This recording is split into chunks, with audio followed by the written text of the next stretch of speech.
বাংলাদেশ ভারত সম্পর্ক দুই দেশের জনগণের কোনো দলের সঙ্গে নয়। ব্যাংককের বৈঠকে প্রধান উপদেষ্টাকে এই কথা জানিয়েছেন ভারতের প্রধানমন্ত্রী নরেন্দ্র মোদী।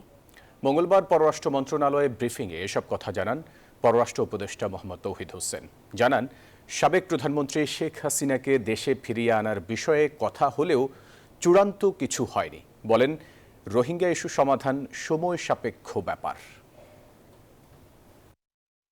ব্যাংককে হওয়া বিমস্টেক সম্মেলন বাংলাদেশের জন্য নানাবিধ সুযোগ সৃষ্টি করলেও সম্মেলনের ফাঁকে ভারতীয় প্রধানমন্ত্রী নরেন্দ্র মোদীর সাথে প্রধান উপদেষ্টার বৈঠক ভিন্ন ছন্দ যোগ করেছে কূটনৈতিক মহলে।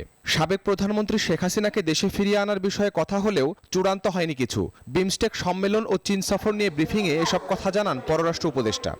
বান্ডেল থাকলে প্রতি সেনমানিতে টাকা বাঁচবে। বিকাশ সেনমানি বান্ডেল কিনে জিতুন প্রতি লেনদেনে। আমি যেটা বলছি সেটা হলো এরকম যে এটা নিয়ে চূড়ান্ত কোনো কথাবার্তা হয়নি, কাজে আমরা এটাকে এখানেই রাখি। আমরা তো তাদের কাছে চেয়েছি যে ফেরত দেওয়া হোক, তাকে বিচারের সম্মুখীন করার জন্য। পররাষ্ট্র উপদেষ্টা আরও জানান, ভারতের প্রধানমন্ত্রী নরেন্দ্র মোদী স্পষ্ট করেছেন যে বাংলাদেশের সঙ্গে ভারতের সম্পর্ক দুই দেশের মানুষের কোনো দলের নয়। পারস্পরিক স্বার্থ সংশ্লিষ্ট বিষয় দিয়ে আলাপ আলোচনা হয়েছে, কিছু কাগজপত্র সই হয়েছে। আমার মনে হয় এটা বাই অ্যান্ড লার্জ একটা পজিটিভ ইম্প্যাক্ট সৃষ্টি করেছে সম্পর্কের ক্ষেত্রে।